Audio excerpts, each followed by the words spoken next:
Assalamualaikum warahmatullahi wabarakatuh. Selamat pagi, terima kasih sudah menonton video ini. Video ini nggak perlu di-subscribe, apalagi teaser guys, tonton saja. Let's go, enjoy, relax, and stay focused this video.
Assalamualaikum warahmatullahi wabarakatuh. Apa kabar semua sahabat tutor? Salam sejahtera bagi kita semua. Salam sehat juga di masa pandemik yang masih kita rasakan. Sahabat tutor, perkenalkan, nama saya Jerry Supanda. Di sesi pertama ini kita akan membahas tentang berbagai macam mengenai manajemen. Sahabat tutor, saya harap sahabat tutor fokus terhadap mata kuliah manajemen kali ini, karena kenapa kita pada manajemen kita mempelajari tentang banyak hal, karena manajemen ini ada suatu seni atau ilmu di mana meliputi banyak kegiatan, baik itu perencanaan, pengorganisasian, juga bagaimana penggerakannya, dan bagaimana pengawasan terhadap kegiatan-kegiatan para pekerja atau sumber daya manusia yang ada di dalam organisasi, seperti apa pengelolaannya. Nah, semua hal itu dilakukan guna mencapai satu tujuan. Tujuannya adalah tujuan yang sudah ditetapkan oleh organisasi atau perusahaan itu sendiri. Sahabat tutor, karena manajemen merupakan bagian dari ilmu ekonomi dan juga merupakan seni di dalam mengelola sebuah perusahaan, maka kita perlu tahu apa itu perusahaan, apa itu organisasi di dalam dunia bisnis. Nah, jadi kalau kita bicara tentang organisasi, kita bicara tentang perusahaan, tentunya ada tempat di mana kita bisa mengelola atau menghasilkan suatu karya atau produk di dalam perusahaan atau organisasi itu sendiri, baik itu organisasi bisnis maupun organisasi non-bisnis. Oke, sahabat tutor, tanpa memanjang waktu, kita masuk ke dalam sesi pertama kali ini mengenai tentang pengorganisasian. Ya.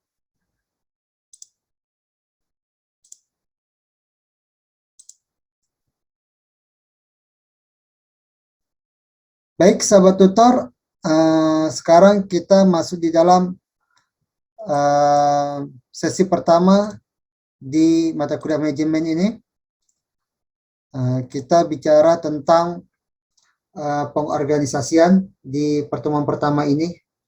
Dalam pengorganisasian, kita perlu tahu banyak hal yang perlu kita pelajari, banyak hal yang perlu kita pahami. Apa itu pengorganisasian dan bagaimana langkah yang harus kita lakukan. Oke, di dalam organisasi, pokok bahasan kita kali ini itu banyak sekali yang kita bahas. Yang pertama itu tentang desain organisasi. Jadi sebelum kita melakukan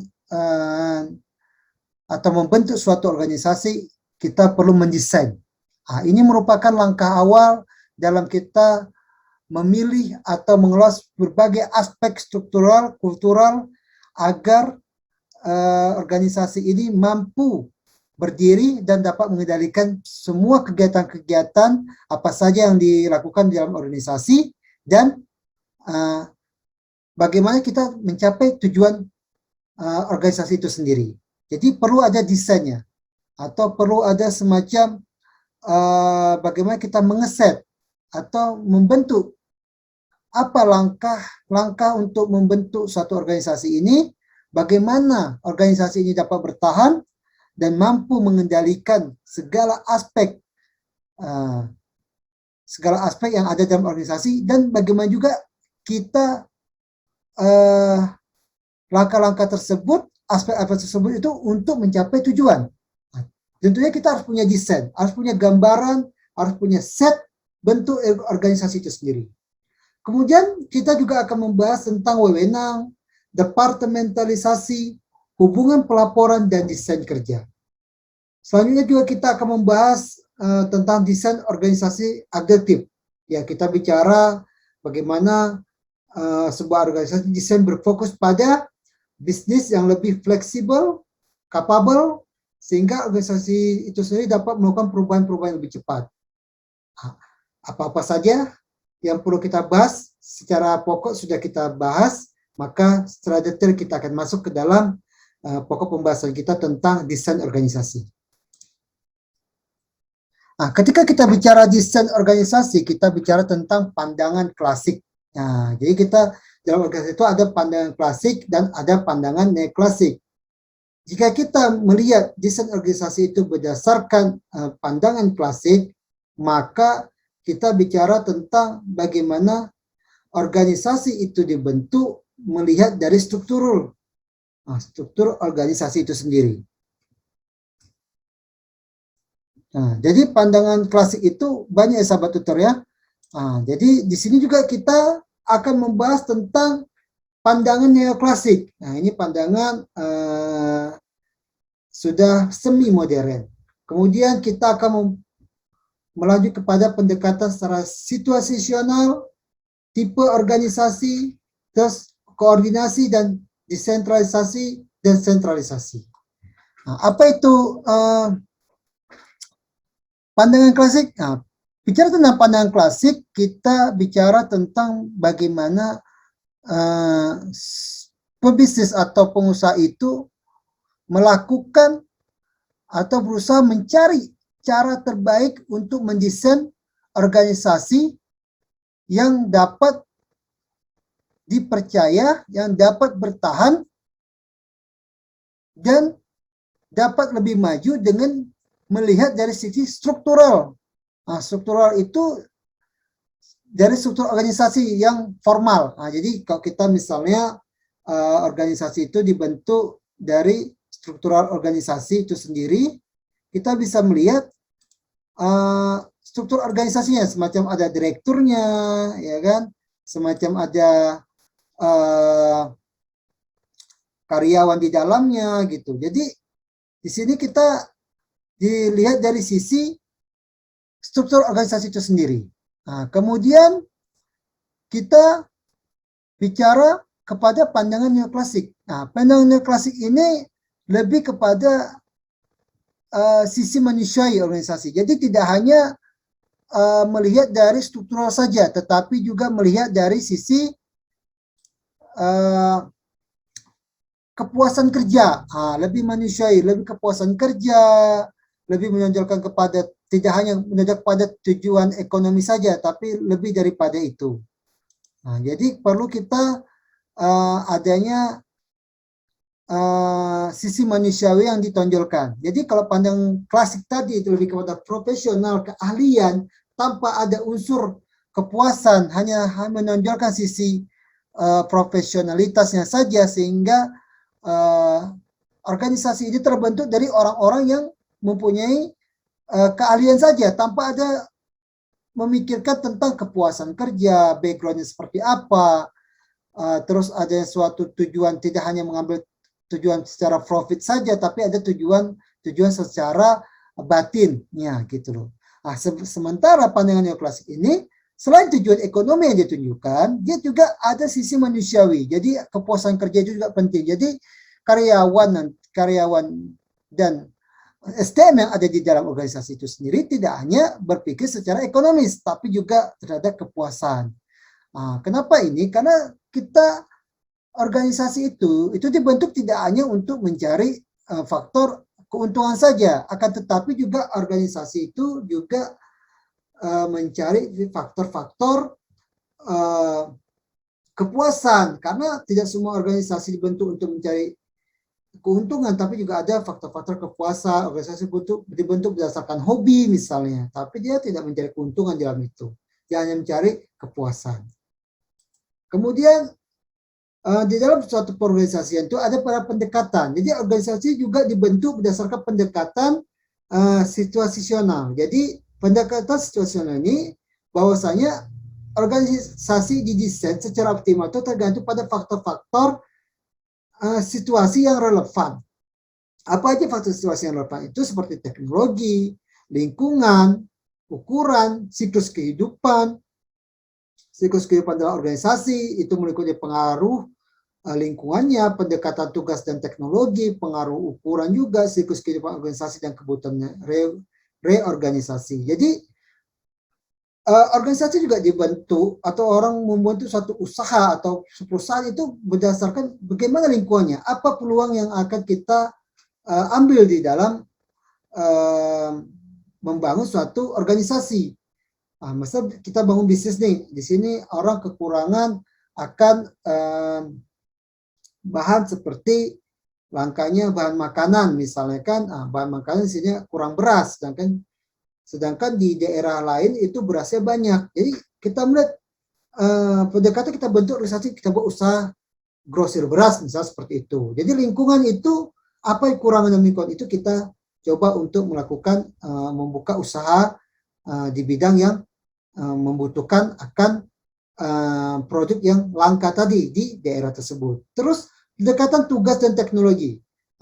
Bicara tentang tugas dan teknologi, di masa pandemi sekarang ini situasi kita tidak boleh berkumpul, ya, harus menjaga jarak, kita tidak bisa melakukan kerja yang mengharuskan kita untuk bertatap muka atau berdekatan, maka pendekatan atas penggunaan teknologi komunikasi itu sangat penting sekali. Ini juga organisasi dibentuk berdasarkan situasi seperti pandemik, jadi kedudukan dengan teknologi. Makanya banyak penggunaan atas Zoom, ya kan, orang menggunakan aplikasi online di dalam belanja gitu. Terus banyak sekali yang pengguna teknologi, apalagi teknologi komunikasi dan teknologi yang sifatnya adalah membuat jarak orang yang tidak bisa tatap muka bisa bertemu secara virtual. Kemudian juga situasi berdasarkan pengaruh ukuran. Jadi ukuran kecil, misalnya kita membuat satu usaha, misalnya usaha kecil lah dulu ukurannya untuk produksi berdasarkan pesanan misalnya. Kita lakukan itu, terus kita lakukan produksi secara massal, ya kita lakukan juga. Jadi melihat dasar ukuran-ukurannya, apakah usaha kita usaha kecil, menengah, ataupun besar, bisa dilihat dari produksi yang akan kita lakukan. Kemudian dari siklus kehidupan organisasi itu sendiri. Jadi di dalam satu organisasi kita juga perlu adanya antisipasi terhadap bagaimana organisasinya akan bertahan sampai berkelanjutan. Going concern seperti apa. Jadi ada semacam kebutuhan untuk seperti apa yang harus kita lakukan, seperti apa nanti organisasi ini ketika sudah berjalan. Jadi kita harus lihat. Jadi pendekatan situasi tidak hanya ketika kita membentuk satu organisasi, tetapi setelah organisasi itu berjalan pun kita harus melihat pendekatan-pendekatan situasi ketika kita sedang menjalankan organisasi sendiri. Nah, ada pun juga tipe-tipe di dalam organisasi, yaitu organisasi itu disusun berdasarkan bentuk ke dalam tiga cara umum. Yang pertama itu berdasarkan fungsinya. Jadi tipe organisasi itu berdasarkan fungsinya, dibentuk berdasarkan bagian-bagian di dalam organisasi sendiri. Contohnya ada bagian produksi, pemasaran, keuangan, personalia. Jadi organisasi ini dibentuk dari bagian-bagian itu. Jadi ada yang produksi, pemasaran, dan keuangan. Nah, terus kemudian organisasi dibentuk berdasarkan pasar dan produk. Nah, di sini ini organisasi ini dibentuk dari divisi. Misalnya kalau kita lihat banyak ya perusahaan-perusahaan itu ada divisi properti, ya kan, ada divisi peralatan, dikhususkan. Contohnya misalnya perusahaan konstruksi, BUMN misalnya, contoh seperti Waskita Karya, Adikarya, Ninja Karya, mereka mempunyai divisi tersendiri. Di samping mereka mempunyai core bisnis, yaitu melakukan investasi di dalam struktur bangunan misalnya, memberikan jasa di dalam membangun bangunan, jalan, jembatan. Nah, tetapi mereka juga mempunyai divisi-divisi yang fokus kepada bangunan saja, fokus kepada peralatan saja. Namun, jadi dilihat dari segi produknya. Nah, kalau segi pasarnya, di dalam perusahaan itu dia membangun wilayah-wilayah, berarti berdasarkan letak geografisnya seperti wilayah 1 Sumatera, wilayah Kalimantan, wilayah Papua, wilayah Jawa dan Bali. Nah, jadi organisasi ini bentuk berdasarkan wilayah-wilayahnya. Kemudian tipe organisasi yang disusun berdasarkan atas gabungan dari fungsi dan pasar tadi. Jadi di mana tidak hanya berdasarkan pemasaran saja, fungsi produksi saja, fungsi keuangan saja, tapi juga berdasarkan wilayah-wilayahnya. Namun di sini juga akan terjadi semacam bentrokan kepentingan di mana satu karyawan atau bawahan itu akan memiliki dua atasan misalnya. Contoh misalnya seperti ini. Manajer produksi yang ada di divisi juga ada manajer produksi yang ada di pusat.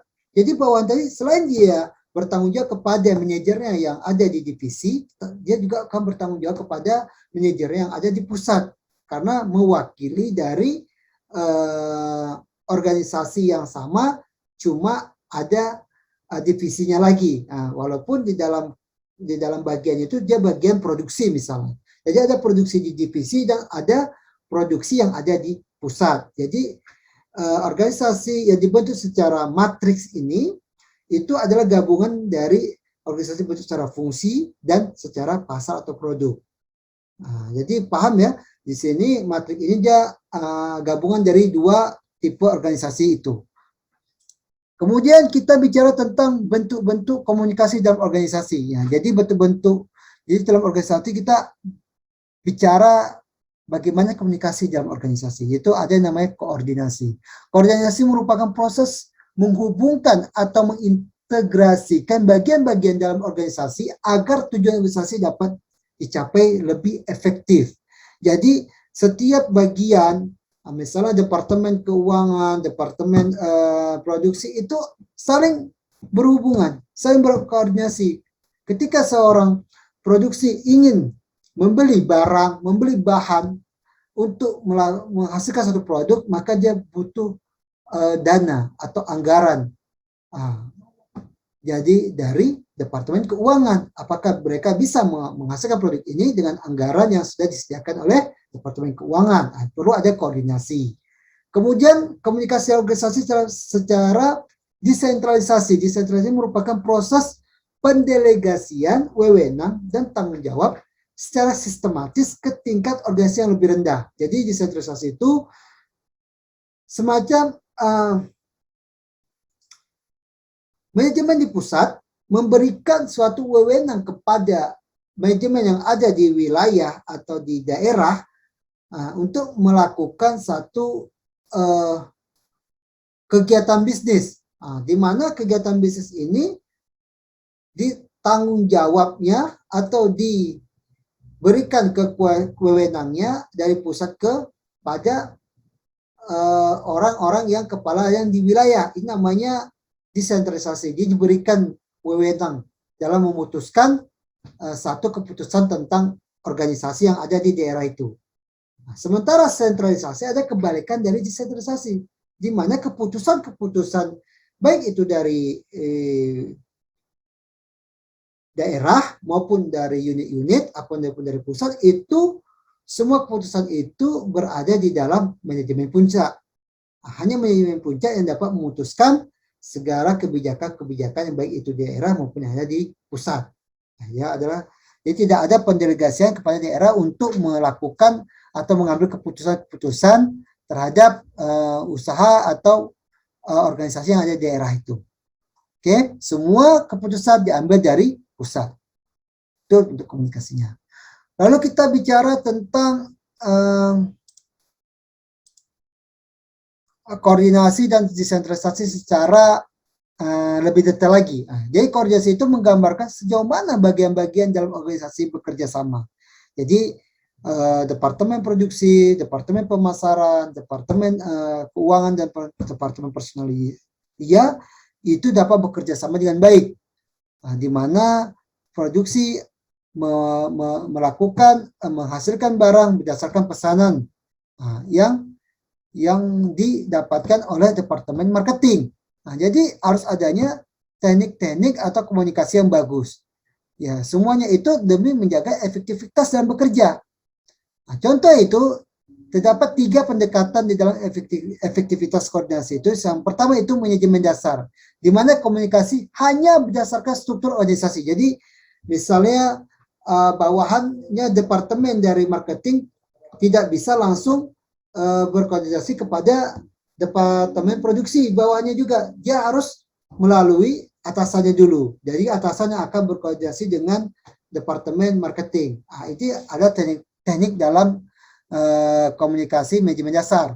Sementara kalau dalam teknik komunikasi untuk meningkatkan potensi koordinasi itu adalah jalur komunikasi yang fleksibel antara departemen secara langsung. Jadi karyawan yang di bawah departemen itu, misal departemen pemasaran itu dapat langsung komunikasi dengan karyawan yang ada di departemen lainnya. Itu bisa langsung tanpa harus melalui atasannya. Selanjutnya yaitu pendekatan dalam mengurangi kebutuhan koordinasi. Jadi di organisasi itu membangun sebuah unit baru yang independen, di mana unit ini yang akan menghubungkan komunikasi antara bagian. Jadi misalnya kalau kita di pemerintah itu ada Menko Perekonomian, padahal Menko Perekonomian ini adalah Menko yang mengkoordinir antara Menteri Keuangan dengan menteri-menteri lainnya seperti BUMN atau Menteri Kelautan. Nah, seperti itu juga di dalam organisasi swasta, misalnya ada bagian independen yang akan menjadi mengkoordinir bagaimana pesanan produk dari konsumen dari marketing dan bagaimana bagian produksi menghasilkan barang yang dibutuhkan atau yang diminta oleh bagian marketing. Jadi ada bagian ataupun unit baru yang menghubungkan kepentingan di dalam unit-unit di dalam organisasi itu sendiri. Kemudian desentralisasi, faktor-faktor yang mempengaruhi desentralisasi itu pertama itu lingkungan, ya di mana setiap lingkungan di dalam organisasi itu tentu berbeda-beda ya wilayahnya. Contoh misalnya perusahaan yang berdiri di Jakarta terus membuka cabang di Sumatera, membuka cabang di Kalimantan, Papua, itu mempunyai lingkungan yang berbeda-beda, kultur yang berbeda. Tentunya perlu adanya desentralisasi agar keputusan-keputusan yang diambil itu lebih efektif dan lebih efisien, sehingga perusahaan yang ada atau cabang-cabang yang ada di daerah-daerah itu bisa gercep. Dia bisa gerak cepat di dalam memenuhi, dalam mencari solusi terhadap masalah-masalah yang ada di daerah. Yang kedua, faktor-faktor desentralisasi itu juga dilihat dari ukurannya. Ukurannya semakin besar ukuran cabang, maka wewenang resiko juga semakin tinggi, maka kompleksitas dari masalah terhadap cabang-cabang itu sendiri, maka diperlunya keputusan yang cepat, diperlunya tanggung jawab yang lebih mengena. Tahu kepala cabang akan sangat paham sekali bagaimana masalahnya, bagaimana mengukur sebuah treatment yang harus dilakukan untuk menyelesaikan masalah itu sendiri. Maka dari itu perlunya ada keputusan yang cepat agar masalah-masalah di daerah tadi tidak bisa terbengkalai terus-menerus sehingga kita akan kehilangan momen. Maka dari itu perlunya adanya desentralisasi agar keputusan-keputusan yang dia ambil bisa cepat dan masalah-masalah dan dapat diselesaikan secara efektif. Kemudian faktor-faktor lainnya desentralisasi itu faktor biaya dan risiko, karena kalau semuanya keputusan diambil oleh pusat maka biaya juga akan tinggi, risiko kehilangan waktu untuk menyelesaikan juga semakin tinggi. Maka perlunya ada desentralisasi ini. Kemudian kita bicara tentang wewenang. Apa sih wewenang? Wewenang itu kalau kita bicara bahasa Indonesia itu ada kekuasaannya atau hak dan tanggung jawab dari orang yang memiliki wewenang itu sendiri. Ada dua pandangan yang menjelaskan tentang wewenang secara formal yang dipunyai oleh seorang manajer, yaitu pandangan klasik dan pandangan penerimaan. Pandangan klasik ini adalah adanya otoriter. Jadi pimpinan itu keputusannya tidak dapat dibantah. Jadi kalau misalnya karyawan atau bawahan itu tidak menerima keputusan wewenang itu, serahkan keluar dari organisasi itu. Jadi itu pandangan secara klasik. Kalau pandangan secara penerimaan atau acceptance view itu, atasan tidak hanya memberikan perintah tetapi juga memberikan masukan, motivasi juga. Atasan juga melihat, mendengarkan masukan dari bawahan-bawahannya. Nah, jadi bagaimana bawahan-bawahannya itu paham terhadap masalah-masalah yang sedang dihadapinya. Jadi perlu adanya masukan-masukan dari bawahan untuk sebagai pertimbangan sebelum manajer itu mengambil keputusan. Setelah kita paham dengan wewenang itu, wewenang juga tentang wewenang lini dan staf, di mana wewenang juga dibagi. Tidak bisa dong staf berusaha untuk mengambil keputusan yang harus diambil oleh seorang manajer. Jadi ada wewenang yang dimiliki oleh manajer dan ada wewenang yang dipilih oleh staf. Jadi manajer memberikan keputusan, staf menjalankan. Staf tidak bisa mengambil keputusan, tapi hanya bisa memberikan masukan. Nah, itu ada batas-batas antara manajer, wewenang seorang manajer dan wewenang bawahan.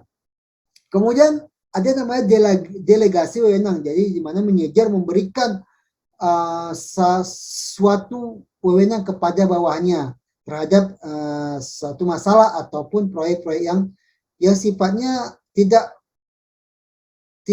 kritis, tidak kritikal, yang masih bisa dikendalikan risikonya, sehingga bawahan tadi bisa cepat melakukan pekerjaannya, sehingga dia bertanggung jawab terhadap pekerjaannya. Jadi ada di mana kita mendelegasikan wewenang itu. Jadi manajer tidak semata-mata harus semua urusan-urusan kecil diselesaikan oleh seorang manajer. Jadi manajer juga bertanggung jawab terhadap masalah secara keseluruhan. Jadi ya kalau unit itu bisa didelegasikan kepada bawahan-bawahannya.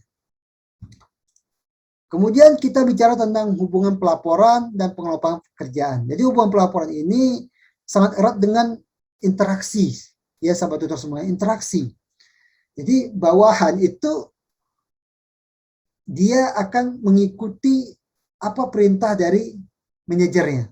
Jadi bawahan itu harus sering berkomunikasi kepada manajernya. Karena kenapa? Karena bawahan akan selalu melapor Nah, laporan yang dia buat itu akan dikoreksi dan akan diperiksa oleh atasannya.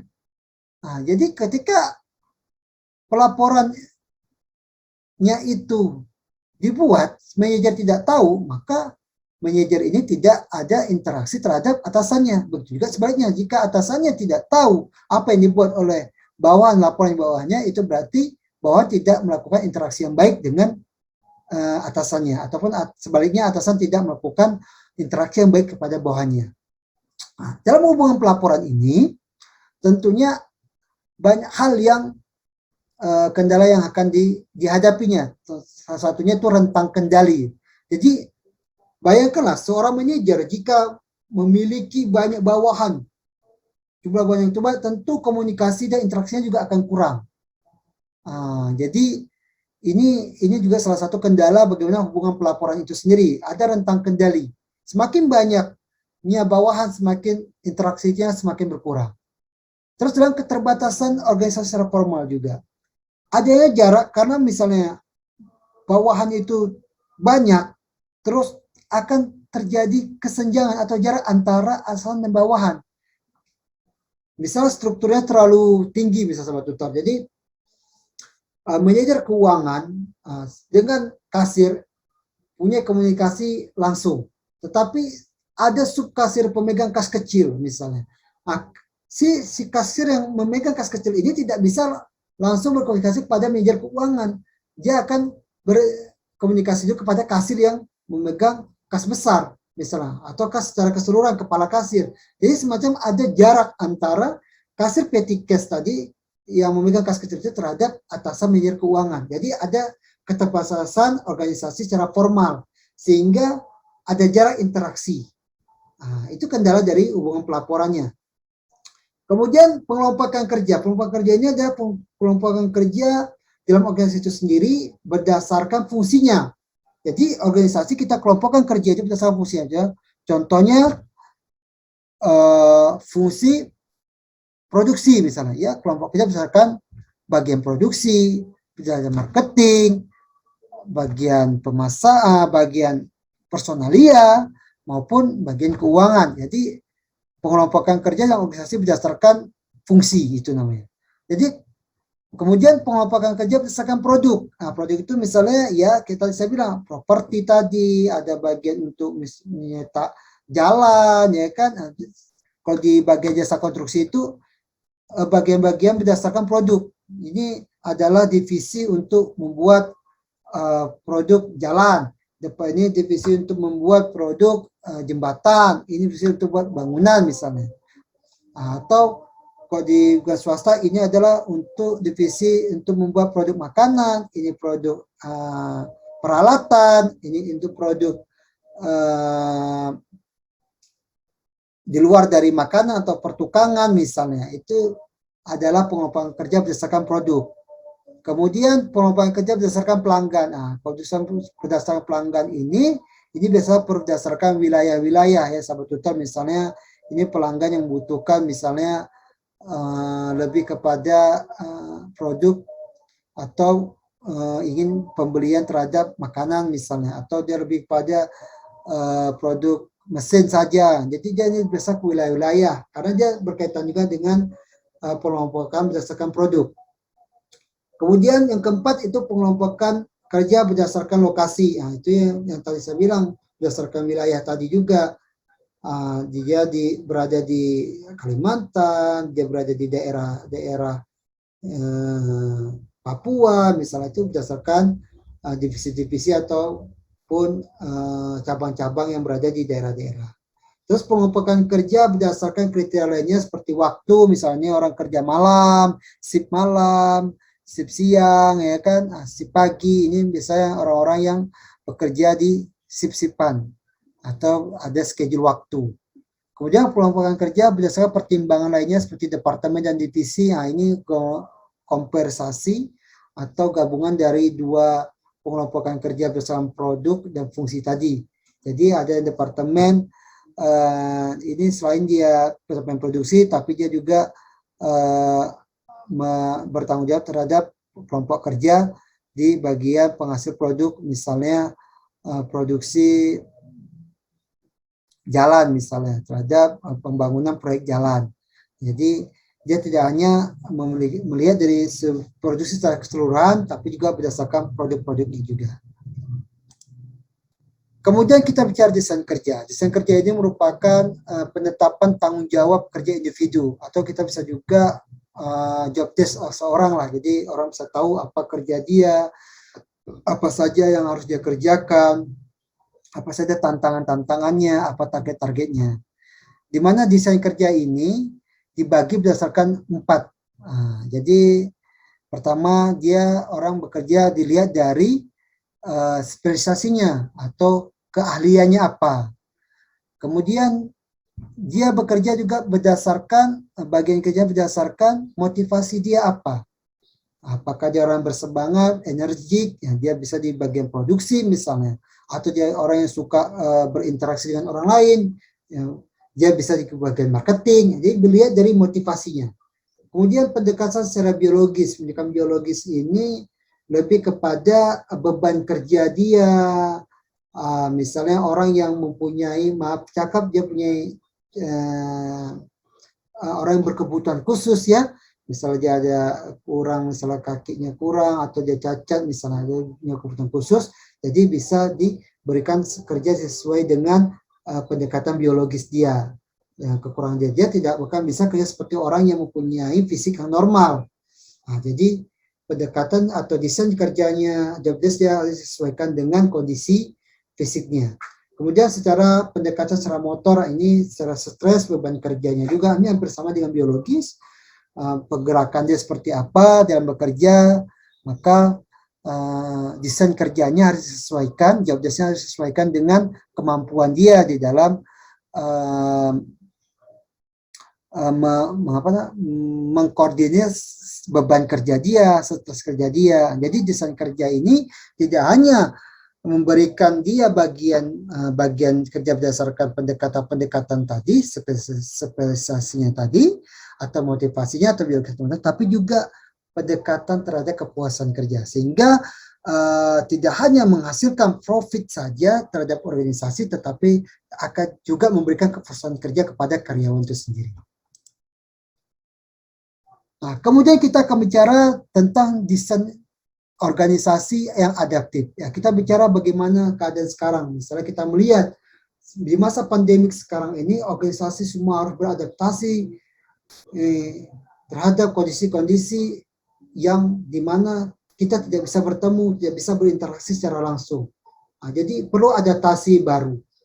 Istilah kata new normal yang baru. Jadi lingkungan perusahaan itu harus menyesuaikan diri terhadap lingkungannya, agar dia dapat bertahan dan bisa lebih maju. Contohnya ya itu ya perubahan teknologi, di mana teknologi komunikasi itu sangat mempengaruhi sekali terhadap bisnis kita sekarang ini. Karena kita tidak boleh bertatap muka secara langsung kepada klien kita, partner kita, vendor kita, maka kita butuh satu teknologi komunikasi agar kita bisa bertatap muka, berbicara langsung, berkomunikasi langsung, bernegosiasi secara langsung dengan menggunakan teknologi. Jadi kita dituntut untuk pandai, atau dituntut kita harus dapat beradaptasi dengan teknologi komunikasi akibat dari perubahan lingkungan tadi. Jadi teknologi itu sangat mempengaruhi sekali terhadap desain organisasi itu sendiri. Dalam desain organisasi itu ada namanya desain organisasi kontemporer, itu di mana desain organisasi kontemporer ini dipengaruhi oleh berbagai struktur. Salah satu itu struktur tim, di mana kita tidak bisa dapat lagi bekerja secara individu, maka kita harus bekerja secara tim. Nah, ini sifatnya memang sementara, tapi melihat keadaan sekarang, tidak ada satu pencapaian organisasi itu dilakukan oleh satu orang, di mana pencapaian tujuan organisasi itu harus dilakukan bersama-sama, harus dilakukan dengan tim. Tidak ada yang namanya tujuan organisasi dicapai oleh satu orang. Kemudian struktur hollow, di mana organisasi ini tidak dapat melakukan satu pekerjaan tertentu, misalnya, kenapa? Bukannya kurangnya kapasitas ataupun capability, tapi lebih kepada segi biaya, di mana organisasi ini membutuhkan outsourcing agar biaya untuk melakukan satu pekerjaan itu dapat ditekan. Jadi maka mereka membutuhkan struktur hollow. Jadi desain kerja di mana tidak semua pekerjaan atau bisnis yang mereka kerjakan untuk menghasilkan produk itu dilakukan oleh mereka, oleh organisasi itu sendiri, tapi mereka butuh bantuan dari organisasi lain untuk outsourcing, untuk membantu agar mendukung bisnis mereka bisa berjalan. Tapi biasanya outsourcing ini tidak diberikan kepada bisnis yang lebih yang utama ya, tidak core bisnis yang dikasih kepada outsourcing, lebih pada bisnis pendukung saja lah. Biasanya seperti itu. Jadi misalnya bahan-bahan pendukung saja, misalnya dia menghasilkan makanan, misalnya kan makanan, dia lebih kepada mungkin mendukung untuk pengantar makanan itu gitu kan, seperti itulah. Tapi tidak di dalam bisnis core bisnisnya, bisnis intinya. Biasanya yang dikasih outsourcing adalah bisnis untuk mendukung supaya bisnis ini bisa berjalan dengan baik. Kemudian struktur modular. Nah, desain ini di mana SDM itu dimasukkan ke dalam strategi bisnis. Jadi yang mana orang SDM yang ada dalam bisnis, dalam organisasi itu tidak bisa bekerja sendiri, mereka perlu partner di dalam membuat satu produk. Nah, jadi mereka butuh partner. Jadi supaya produk ini bisa tercipta, mereka butuh kerjasama dengan partner atau orang lain. Oke. Terus kemudian desain organisasi berdasarkan virtual organization. Ini kerjasama juga hampir sama dengan networking organization, cuma ini lebih kepada joint venture. Yang sifatnya JO kerjasama antar organisasi untuk menjaga satu proyek. Kalau yang tadi itu modular itu tetap yang punyanya satu organisasi saja, yang lainnya itu hanya sebagai partner saja. Tapi kalau ini dua-duanya mempunyai kontribusi terhadap proyek itu sendiri. Kemudian kita bicara desain organisasi yang tanpa batas. Jadi ini kerjasama banyak pihak ya, sahabat tutor semuanya. Jadi tidak hanya menyangkut satu dua organisasi, bisa jadi tiga, baik secara horizontal maupun vertikal. Nah, bisa juga kita berlaku kerjasama pada pemerintah, bisa juga. Jadi banyak kerjasama yang kita lakukan di dalam organisasi tanpa batas ini. Kemudian organisasi matrik ini kerjasama sumber daya manusia di berbagai departemen ini dalam satu organisasi itu sendiri, tapi itu ada departemen dan juga ada divisi dalam menghasilkan satu produk. Contohnya misalnya saya bilang tadi, di pusat itu ada departemen-departemen produksi, divisi juga ada departemen produksi juga. Jadi mereka bekerja sama untuk menghasilkan satu produk. Nah, tapi dalam satu lingkup perusahaan yang sama atau organisasi yang sama. Terus di dalam organisasi itu ada dinamikanya, sahabat tutor semua ya. Jadi kalau tanpa dinamika, ya tentunya organisasi tidak akan berjalan dengan baik. Dinamika itu ya fluktuatif, sahabat tutor. Jadi lebih kepada waktu. Jadi dinamika struktur organisasi lebih kepada waktu. Pertama itu flex time, atau untuk mencapai efektivitas dan efisiensi dalam mencapai tujuan dari organisasi itu perlu ada fleksibel dalam schedule jam kerja. Jadi schedule jam kerja ini tidak hanya bicara tentang jam kerja, tapi juga beban kerjanya juga karyawan ya, beban kerja karyawannya itu bisa diatasi, terus stres karyawan juga bisa terminimalisir ya, sehingga efektivitas dan efisiensi dalam mencapai tujuan itu tercapai. Maka perlu ada fleksibel dalam jam kerja. Kemudian dengan adanya fleksibel jam kerja itu kita memerlukan namanya telekomunikasi ya, menggunakan teknologi untuk berkomunikasi. Nah, jadi perlu sekali ya sahabat tutor, kita komunikasi menggunakan teknologi. Jadi kita tidak harus terus-menerus melakukan rapat. Nah, jadi itu juga tidak akan mengganggu fleksibel jam kerja tadi, karena tidak semua jam kerja orang itu sama. Apa yang kan jika kerja di suatu pabrik ada jam kerjanya berdasarkan sip-sip pagi, siang, malam. Kalau mereka tidak bisa ketemu untuk melakukan rapat, bagaimana? Maka kita perlu namanya teknologi dalam komunikasi. Nah, kemudian di dalam dinamika organisasi itu juga ada namanya pemadatan kerja. Jadi bagaimana kita membadatkan jam kerja. Misalnya orang kerja nih seminggu 8 jam. Orang kerja satu harinya itu 8 jam dalam seminggu. Jadi 8 jam, jadi dipadatkan saja kerjanya. Jadi 2 shift bisa jadi 16 jam bekerjanya dalam waktu satu hari. Jadi dia harus bekerja selama seminggu. Dia bekerja cuma 3 hari saja atau satu hari kerja, satu hari libur. Jadi tidak harus dia bekerja dalam waktu seminggu itu 5 hari misalnya jam kerjanya. Jam kerjanya bisa dipadatkan. Kemudian dinamika dalam organisasi itu juga adanya job sharing. Jadi pekerjaan itu dibagi dan dikerjakan oleh beberapa orang secara bersama-sama. Jadi dibagilah pembagian kerja sehingga kerja itu lebih efektif dan lebih efisien. Ya, jadi kerja itu tidak hanya dilakukan oleh satu orang. Jadi semua orang bisa melakukan pekerjaan itu jika ada sharing job. Oke. Sahabat tutor, kemudian kita bicara tentang komunikasi dalam praktis, itu komunitas berbagi ilmu. Jadi sekarang ini kita sahabat tutor ya, karena adanya masa pandemi ini kita banyak grup WhatsApp kah, grup Instagram kah. Jadi grup-grup ini tidak hanya bicara tentang gosip-gosip saja sahabat tutor, tapi kita bicara tentang ilmu pengetahuan. Jadi kalau dalam organisasi kita punya grup menjadi satu komunitas sehingga kita rapat pun bisa di dalam grup itu sendiri, atau memberikan satu surat edaran atau memberikan suatu kebijakan itu bisa kita publishkan di grup sehingga grup ini menjadi lebih efektif dan lebih efisien di dalam komunikasi yang baik. Nah, jadi sehingga tujuan-tujuan organisasi itu sendiri pun bisa tercapai.